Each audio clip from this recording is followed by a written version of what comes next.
बिस्मिल्लाहिर्रहमानिर्रहीम। अस्सलाम वालेकुम डियर्स।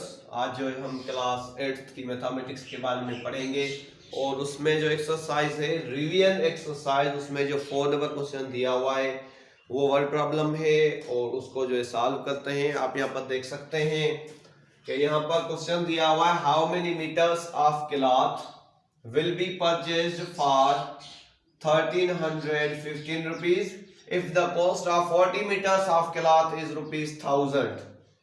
तो यहाँ पर ये है कि how many meters of cloth will be purchased for 1315। अगर 1315 रुपए हमारे पास हो तो हम कितने मीटर्स जो है कपड़ा खरीद कर सकते हैं। अगर 1000 रुपया हमारे पास है तो हम 40 मीटर्स कपड़ा जो है खरीद कर सकते हैं। तो डियर्स आपने याद रखना है कि इसको जो है हमने जस्ट फाइंड करना है कि अगर 1000 रुपया हमारे पास है तो हम 40 मीटर्स जो है क्लॉथ खरीद कर सकते हैं। तो हमने क्या करना है, सबसे पहले तो ये करना है कि हमने ये मालूम करना है कि अगर 1000 रुपीज में 40 मीटर कपड़ा मिल रहा है तो 1 मीटर हमें जो है कितने में मिला।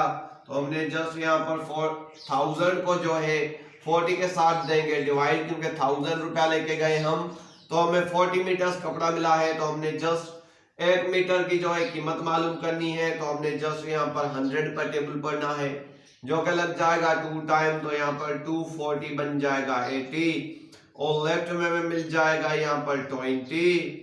तो अभी एक और जीरो यहाँ पर लेके आनी है। तो अभी हमने जस्ट 40 का टेबल पढ़ना है डियर्स 5 टाइम, तो 500 देन 54 यहाँ पर बन जाएगा 20।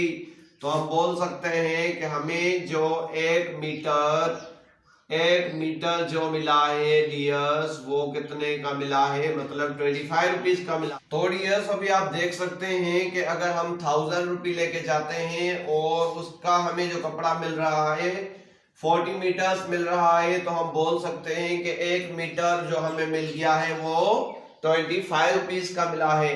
तो अभी हमसे ये पूछा जा रहा है कि अगर हमारे पास 1315 रुपीज हो तो हम जो है कितने मीटर कपड़े जो है खरीद कर सकते हैं। तो अभी हमने क्या करना है, 1315 को आप देख सकते हैं 1000 में हमें 40 मीटर्स मिल रहे हैं तो 1 मीटर 25 का मिल रहा है। तो अभी हमने 1315 रुपीज में कितने जो मीटर खरीद करना है तो उसी को जो 25 के साथ डिवाइड देना है। तो अभी अगर यहाँ पर हम टाइम टेबल पढ़ते हैं डियर्स 25 का 5 टाइम, तो हम बोल सकते हैं कि 125 मिल जाएगा यहाँ पर। और अगर इसको सब्ट्रैक्ट करते हैं डियर्स, तो यहाँ पर अगर इसको सब्ट्रैक्ट करते हैं तो यहाँ पर आप देख सकते हैं कि यहाँ पर 131 और यहाँ पर 125, तो यहाँ पर हमें लेफ्ट में मिल जाएगा 6। तो अभी हम यहाँ पर लेके आएंगे 5। तो अभी हम अगर 2 टाइम टेबल पढ़ते हैं तो यहाँ पर 125 देन 225 यहाँ पर मिल जाएगा 50 और लेफ्ट में जो मिल जाएगा डियर्स वो मिल जाएगा 15। तो अभी हम क्या करेंगे, यहाँ पर लगा देंगे पॉइंट और यहाँ पर लगा देंगे 0। तो अभी 150 आंसर मिल जाएगा। और अगर यहाँ पर 5 टाइम टेबल पढ़ते तो 125 और अगर 6 टाइम टेबल पढ़ते तो 150 मिल जाएगा। अभी हम बहुत ही इजी वे से बोल सकते हैं डियर्स कि अगर हमारे पास 1000 हो तो हम जो है 40 मीटर्स कपड़ा खरीद कर सकते हैं। अभी हमने जस्ट 1000 को जब 40 के साथ डिवाइड दिया तो 1 मीटर हमें मिल गया 25 रुपीज में।